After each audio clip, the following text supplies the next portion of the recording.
This is the Weekly Set, the official podcast of TVEnthusiast.com. Episode 68, recorded August 4th, 2016. Hello, everybody, and welcome to the Weekly Set podcast, the official podcast of TVEnthusiast.com. I am your host and editor-in-chief of TV Enthusiast, Tyson. And joining me today, as always, is our keeper of comics here at TV Enthusiast, William Robert. Hello. So today we're going to be talking about Mr. Robot and Peaky Blinders. So relatively short discussion this week. Mr. Robot, we're going to be talking about the last two episodes, two most recent episodes. And with Peaky Blinders, we're going to be talking about season 3, episode 1, which marks we just passed the 2/3 of the way through mark.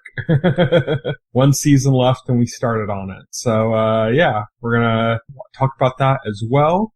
If you want to join in our discussion on Peaky Blinders, you can send us an email at contact@TVEnthusiast.com or theweeklyset@TVEnthusiast.com or leave a comment in any of our articles and we'd be happy to hear from you. But let's start things off with Mr. Robot. So last week's episode, we started seeing some momentum. You were saying earlier that you were like, man, Mr. Robot's getting kind of depressing, but we're not getting a lot of like push, like a movement moving forward on the story. We're not seeing Elliot active and doing anything. And in last week's episode, we finally got that push where Elliot's like, okay, I'm back in. Yeah, I'm back in. Elliot's back in the game. I couldn't have been happier to see that. I mean, I knew it was going to happen eventually because, having Elliot be a passive actor for the entire season would have been like an odd choice.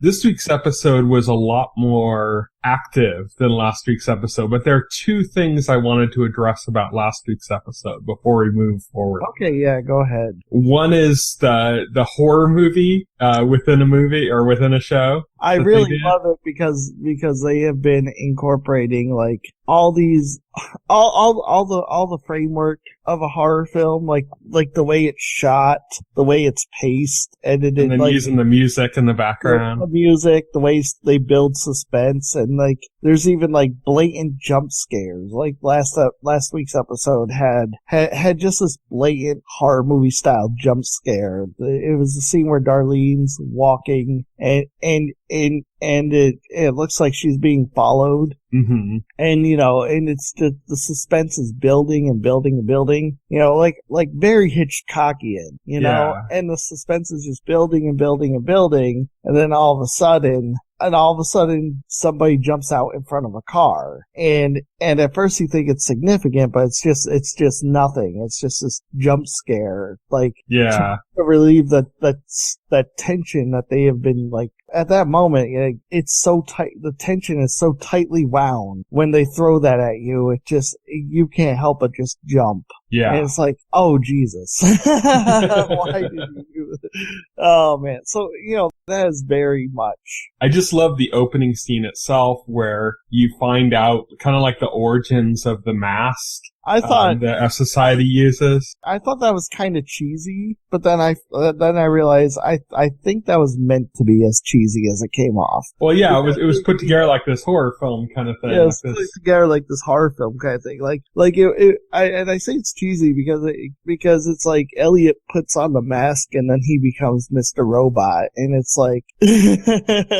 Well, it's this point of divide in his character. It's the point of the divide in his character. Yeah, we know this is something that Elliot's probably been pondering over in his head for a long time before this. But the moment he kind of puts his mask on and he's with his sister is kind of the moment when like the plan starts to come together. He starts to figure out this is something I can do. And we know that, Elliot kind of erases a bit of himself and so we don't really know the full extent or the reasoning behind that. It's not like he just created Mr. Robot and he was Mr. Robot in that instance. Like Mr. Robot seems like more of a mechanism for coping with that change in his plans, because that also meant that he had forgotten his own sister. So so we haven't seen really the impetus for that yet, but we got to see the moment in which Elliot decided that they were going to do this. I find it hilarious that the whole F Society mask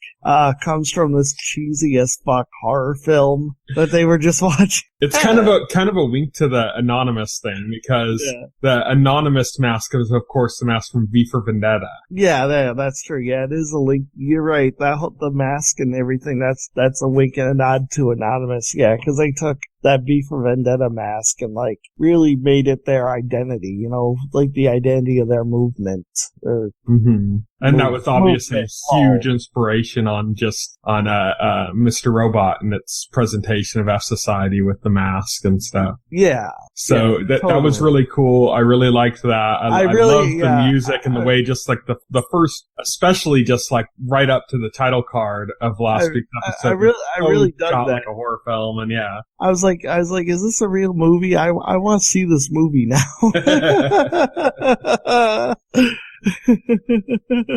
That's what I was thinking. I was like, I need to see this. The other thing I wanted to talk about from last week's episode, the chess game. The chess game, that's right. That was last episode. Jesus. The battle to the death between Mr. Robot and Elliot, or the battle for control of Elliot's the battle for control, mind. Where he lays it out like, you know, oh, if I win, I take over, and then you just fade into nothingness. It's going to be... He's like, you know, when you blacked out for 3 days, you lost 3 days of time. It's gonna be like that forever when I take over. And, you know, like really say that.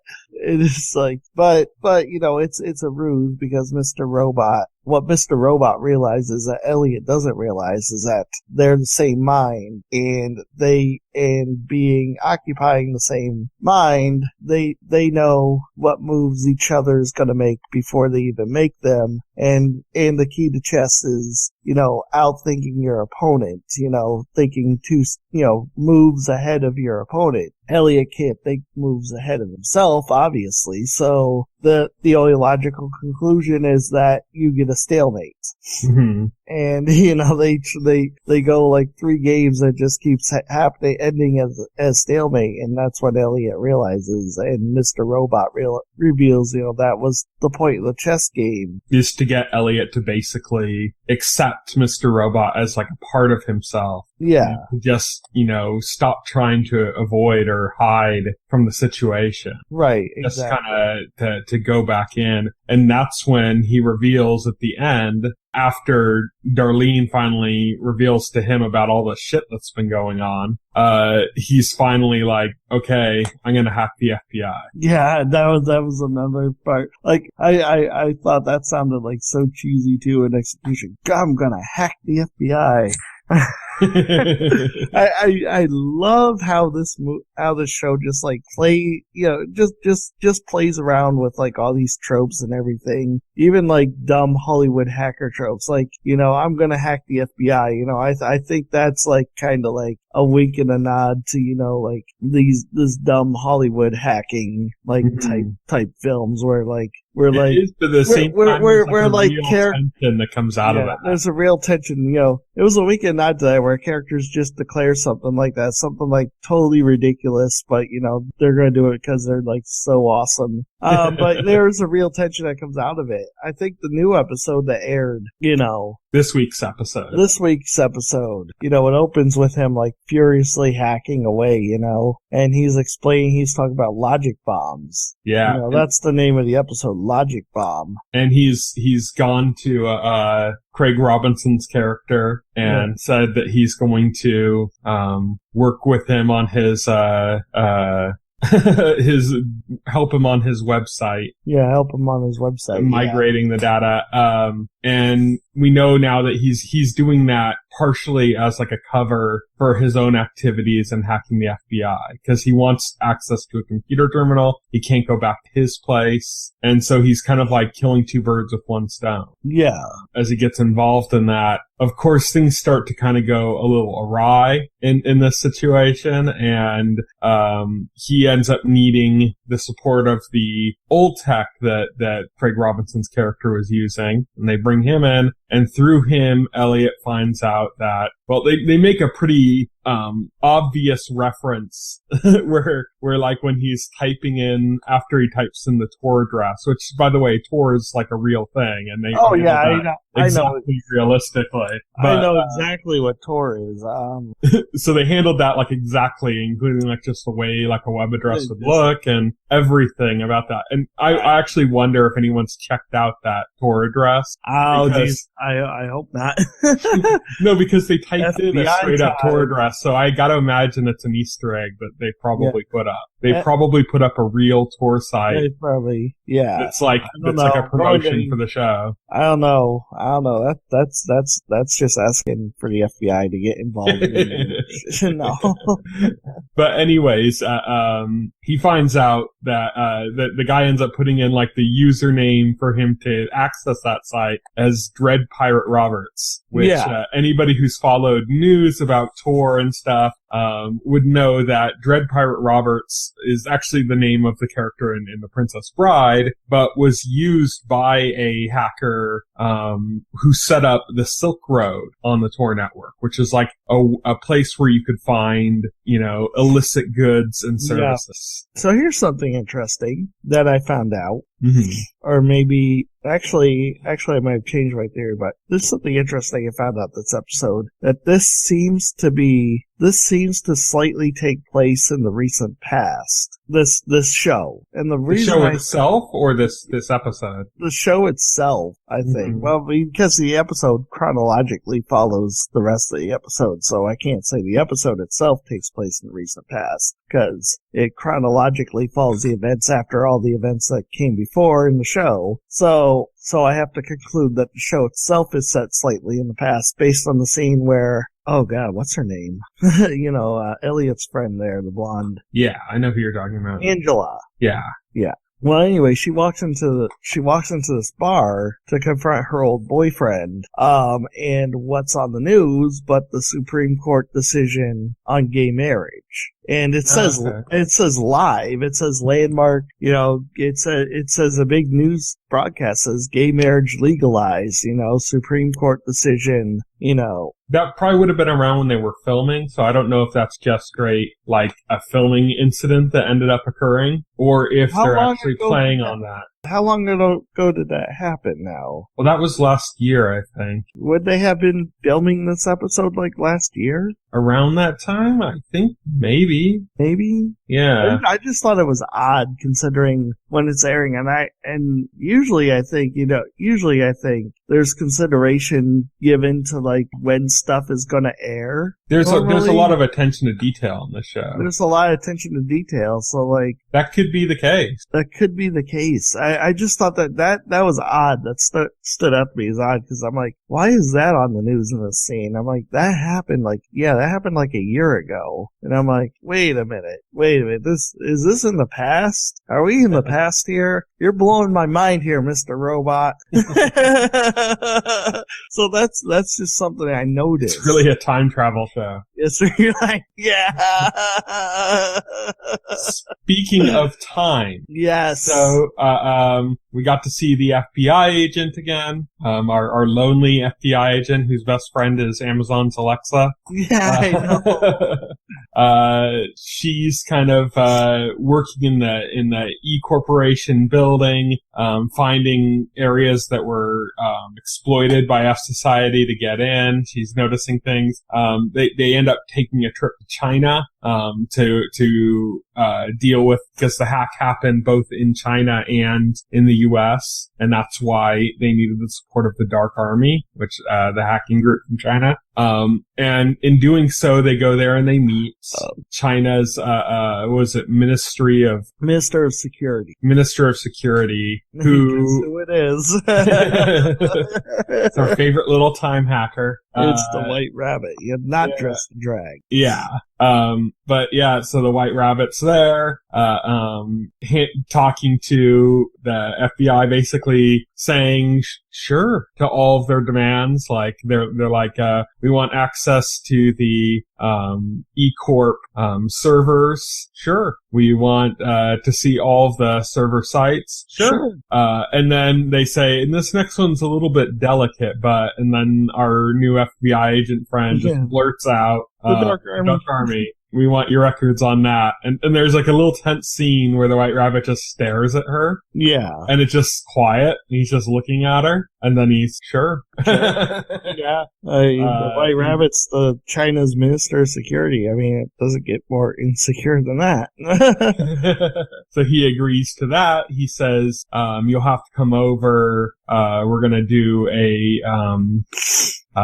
welcoming event at my residence. And so they're like, okay, so that's going down. At the meeting, the FBI agent's looking for the bathroom, stumbles upon, the clock room. The clock room, yeah. And it's just kind of staring around and looking at the different clocks and looking at one in particular. The White Rabbit finds her, starts talking to her about the clock. They kind of are having a little pleasant conversation back and forth, getting into like personal information. You see the dresses that he wears and stuff. He said he uses the cover and says that they're his sisters. Yeah. Which could very well be how he sees it. He could see that like persona of his own as like his sister. Oh, maybe.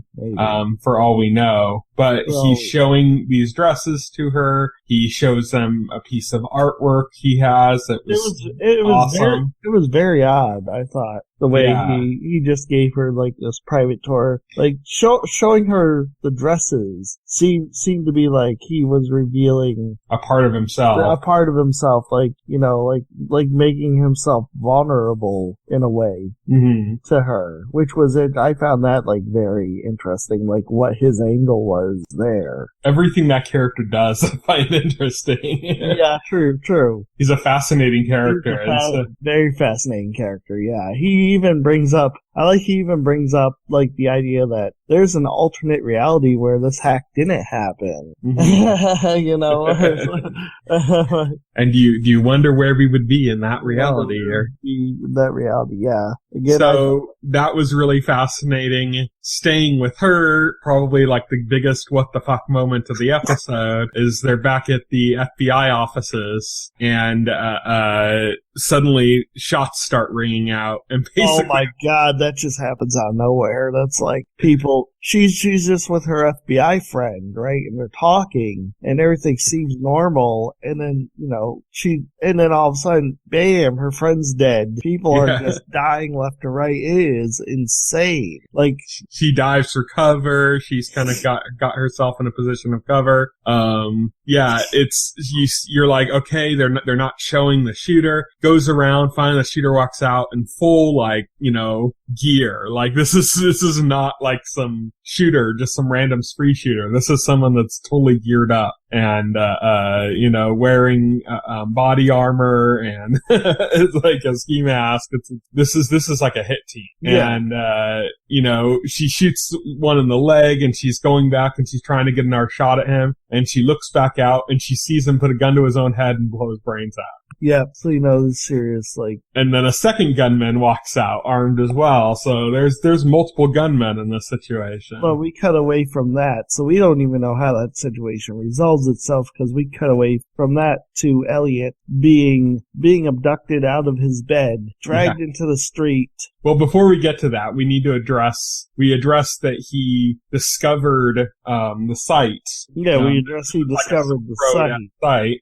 But Mr. Robot warned him against it. Yeah, he's kind of debating whether or not to, do something about it. And he's talking about kind of like the duality of, Craig Robinson's character of like, he's a nice guy, he's protective, he's friendly, he's dangerous. He's got these two different sides. Which one's real? Which one is stronger? You know? And he's kind of debating the situation himself. Mr. Robot's like, do not get involved. Forget what you saw. We have other fights. But Elliot's kind of concerned about, there was like part of the website had slave trade, and there were like pictures of slave girls that were like 17 years old, that were being sold, and that's kind of bothering him. And so he's kind of debating that. He ends up kind of going to sleep. He's still thinking about it. And then we get back to where you were at. He gets pulled out of his bed, gets taken outside, and there's Craig Robinson's character and his main henchman. Yep. They throw a rat tail with blood on the ground. Rat tail meaning hair. Yep. From the hacker, the other hacker that apparently something bad happened to. So never trust a man with a rat tail. Yeah, right. And then they just proceed to start beating the ever-living shit out of him. Yep, and the episode ends on that note, and it's like, oh shit, whoa, wow. So some other things going on in this episode. We had Darlene catching, had you just said her name earlier? Angela. Catching Angela in her place, and talking to her about... Another big thing about this was they were trying to hack the FBI, and the way to do that was that Angela had... They were trying to get Angela to deliver a device into an FBI office, I guess. At the Evil Corp. At the Evil Corp, yeah. Basically, like, to infect the E-Corp systems and servers. But Elliot was against using Angela. And basically, eventually Angela, after she talks in the scene I was talking about, she talks to Greg, and she realized Greg, her ex-boyfriend, had been talking to the FBI. And she starts... about the CD. Told him about the CD. After learning this, she starts... He's like taping his conversation with her.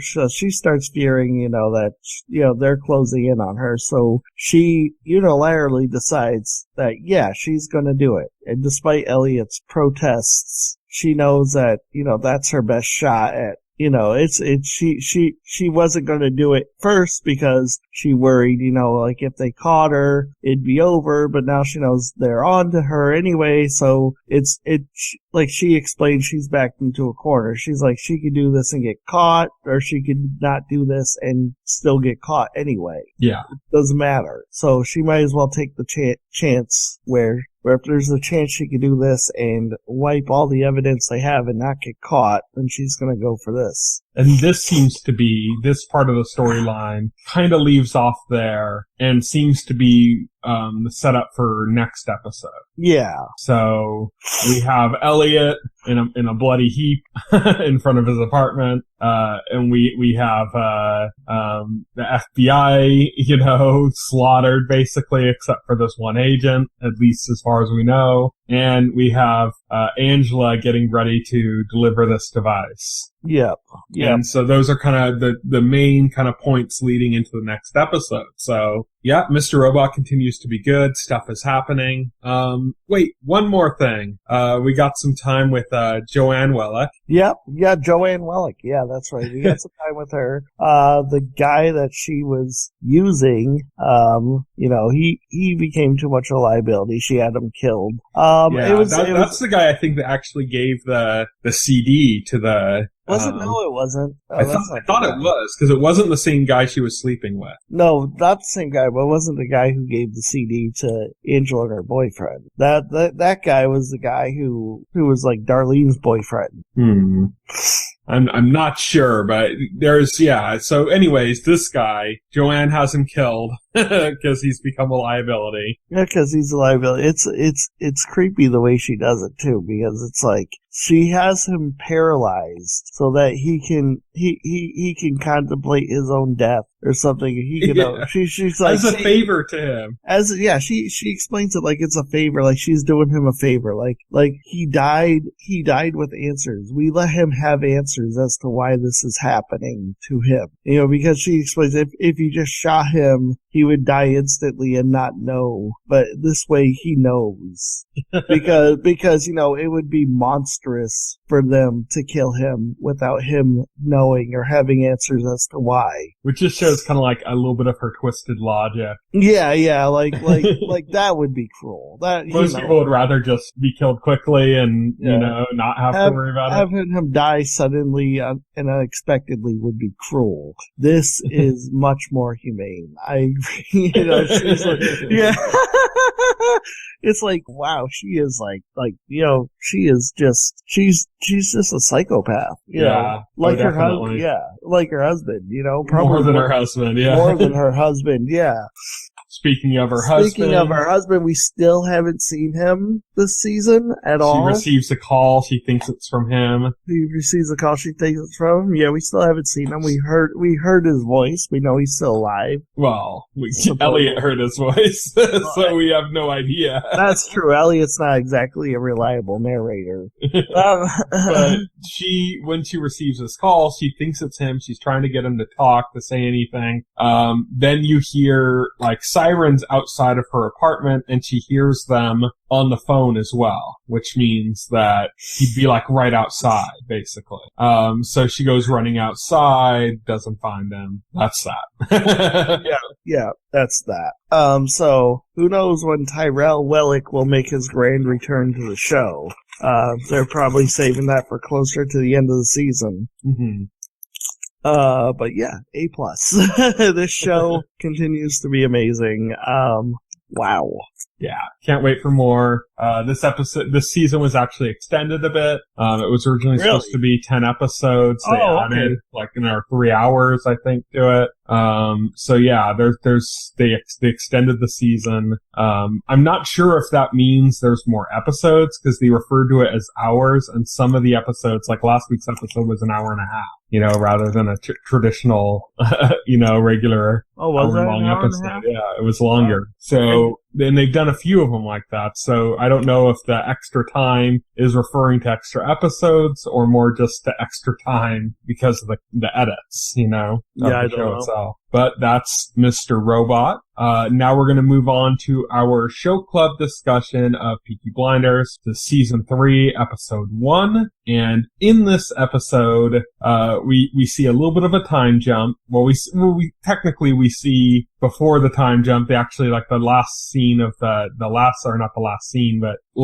last big scene of the last season in which Tommy thinks he's going to die. Yeah, the last scene with Tommy, I think. No, we saw him again, and because he talked he talked to Michael. But the last big scene of the kind of the big last big moment basically of the last season, and in which Tommy thinks he's gonna die, and it's him basically recalling, and there was a girl referring to Grace, and he was so close, and he ends up being saved and told that Winston Churchill's gonna request something from him. We cut, 2 years later, I believe it said? 2 years later, yep. So it's 1922, so now it's 1924. And now we're at the wedding of Tommy and Grace. Yep, Tommy and Grace are getting married. Crazy, huh?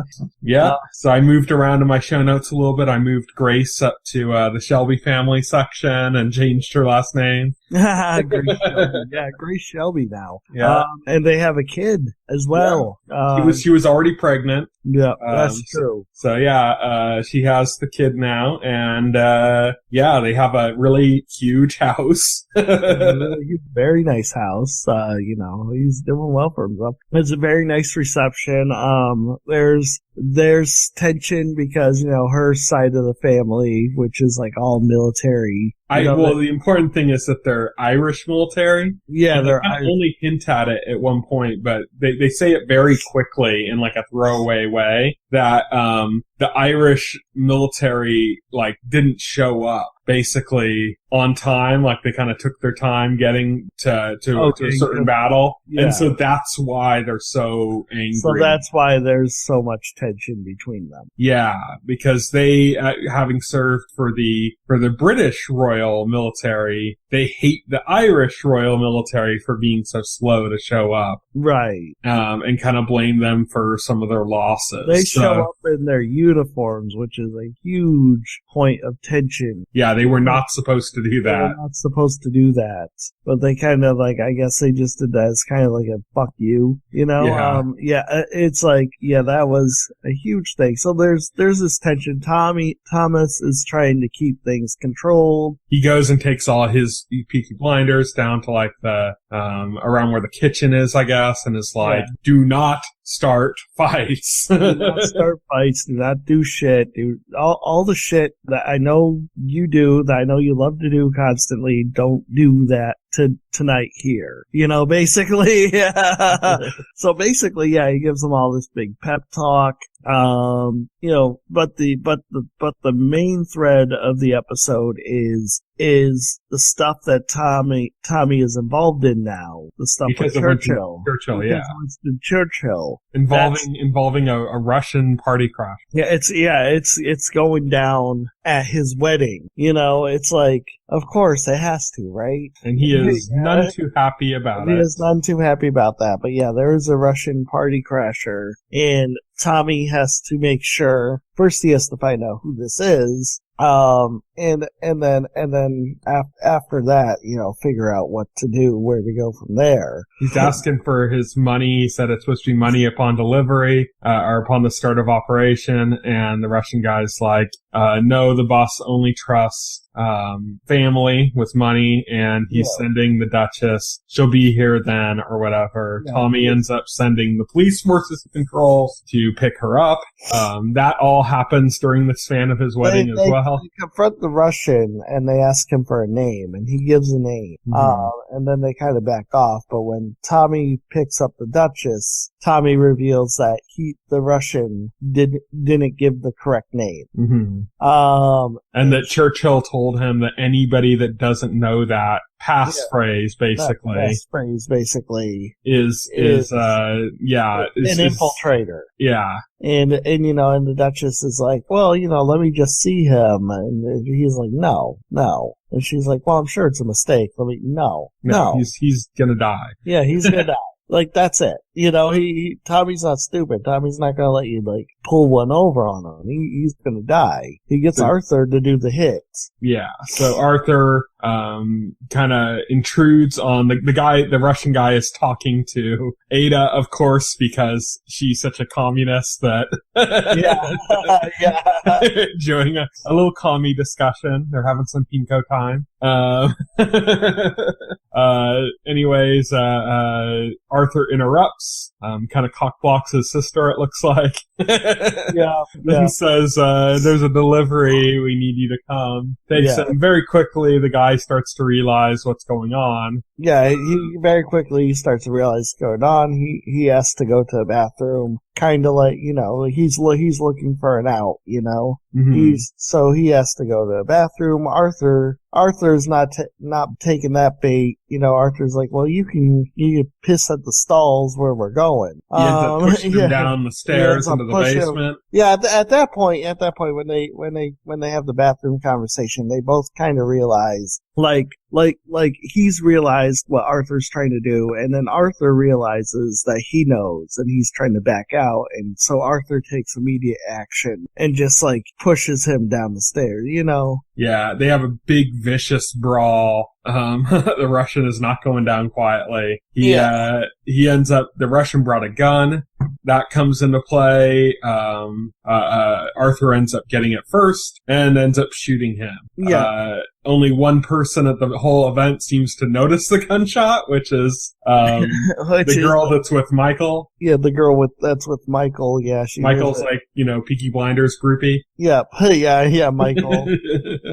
Yeah, the girl that's with Michael, she hears it. Oh, what was that? But Michael is so focused on getting laid that, you know, he's just like, it's a car backfiring. It's a car backfiring. You know, he he doesn't care. You know, that could have been the world ending. He doesn't care because, you know, he's focused on the task at hand. An important thing to note here, though, is that earlier in the episode, Tommy was talking to Grace about what was going down, and she made him promise her, you know, that, this basically, you know, that we're eventually going to get out of this and everything. And Tommy promises no guns in the house. And so, looks like that promise already failed. Looks like that promise already failed. Yeah, no guns in the house. Yeah.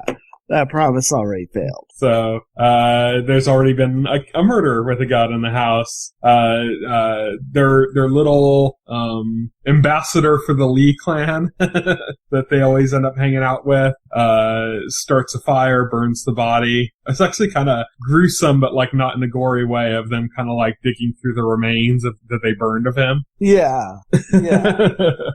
Breaking him down and kind of, you know, burying it all. Yeah, breaking him down, burying all this happening while, like, the Irish Royal Army is in the house. Yeah, you know, right underneath their noses. That's funny.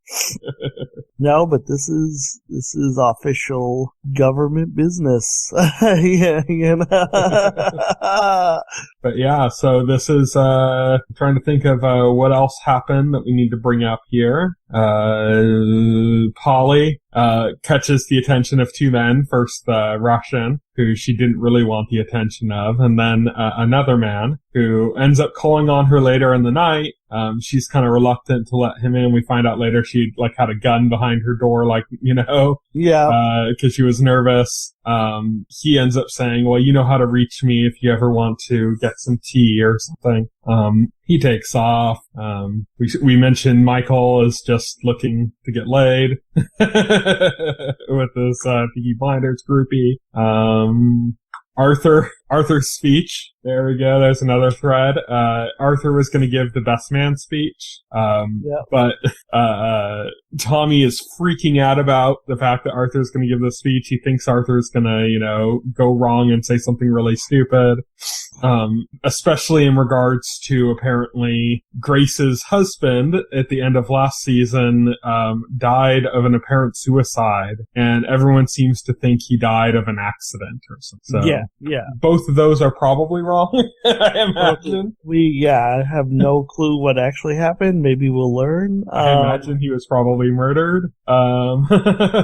But Arthur decides, you know, he has a speech written. Tommy wants him to read the speech he wrote. And Arthur says, but first a few words from the heart. And Tommy's like, oh, fuck. Oh, fuck, yeah. And so Arthur's trying his best to give, like, a real, honest, like, kind of touching, you know, speech for this wedding. And in the most part, he's doing pretty well at it, but it just kind of, it's coming across awkward because Tommy's so kind of panicking about what he's going to say. Yeah. And then at one point, Arthur says, you know, Arthur mentions that their relationship came out of tragedy. And that's when Tommy's like, yep, that, good speech.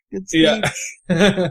Drags him outside. They have a big argument about it. You can see Arthur just as being very, angry that he's being looked at as being stupid. Yeah. And that, you know, they aren't like letting him kind of like speak with his own voice and use his own words. And, so that's like what's eating Arthur right now. So first season Arthur, stupid and doesn't know what he's doing. Yeah. Season 2 Arthur, psycho, snapping and killing people by beating them to death. It looks like in this season, he's got himself a woman, and he's been struggling and has at least had some degree of success in subduing those impulses that he had last season. You know, like he's on this road to recovery. But he desperately wants to kind of be his own man and speak his own words, and that's not a situation that Tommy is happy with. Yeah, exactly. So there's a lot of conflict related to that. I think that's pretty much it, right? Those are the kind of main... Yeah, those were like the main... Yeah, there wasn't really anything else to this episode, really. The wedding was just tense. The wedding was just... It was weird the way it was tense, because it was just basically you could feel Tommy's stress. It was interesting that the entire episode took place during the wedding reception. You know, normally the episodes, they jump around to different points. But yeah, I mean, you can really just feel Tommy's stress through the whole situation. But I think this is, you can feel the stress. I think this is the first episode that just took place entirely in one location at one time. Well, not entirely in one location, because we did see the church before when they got married. Okay, yeah, that's true. But over the course of like one day, basically. Besides, of course, that's not counting the, recap we saw from last season. Well, the recap doesn't count because it happened last season. But we saw that scene at the very beginning, it played again, and then after that, everything we saw took place over the course of this one day of this wedding. Yeah. So 2 locations, basically a church and then this building. Never really saw even, I think, the exterior of the church, so it was almost all this one place at their house. But yeah, that was Peaky Blinders, Season 3, Episode 1. So if you want to watch along with us, there have only been 13 episodes, so shoot right through those pretty quick. It's pretty bingeable. And watch along with us for the last 5 episodes of the season. Yes. Of the series so far, I should say. Because the series so far, yes. The series has already got picked up for another season. It's not out yet. So this Season 3 came out not too long ago. It came out while we've been doing this show club. So this will bring our show club to a conclusion when we finish. Yep, so 5 more episodes left, unless, Season 4 comes out while we're in the middle of watching this. Just drops out of nowhere. Just drops out of nowhere. But until then, yep, that's it. So next week we're going to be talking about episode 14, season 3, episode 2. As I said earlier in the podcast, you can leave a comment in any of our articles, reach us on Facebook, on Twitter, on whatever. Our Twitter accounts, I am at Tyson Gifford. Will is at Voxel Hero. So you can reach either of us that way. You can hit us up at email, theweeklyset at TVEnthusiast.com or contact at TVEnthusiast.com. Those both just send to my personal email.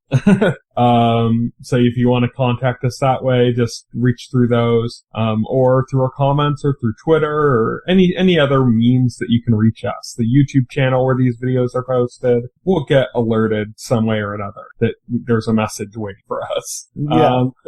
So you can check those out. Next week we'll be talking about Peaky Blinders again. I'm sure we'll also be talking about Mr. Robot and, whatever else ends up coming up. Whatever other shows we end up catching in that time. So thank you everybody for listening to the podcast. Bye. Bye. If you would like to voice your opinion, send an email to theweeklyset at TVEnthusiast.com. TV Enthusiast is a part of the Enthusiast Media Network. Stay tuned to TV Enthusiast and the Weekly Set podcast for more coverage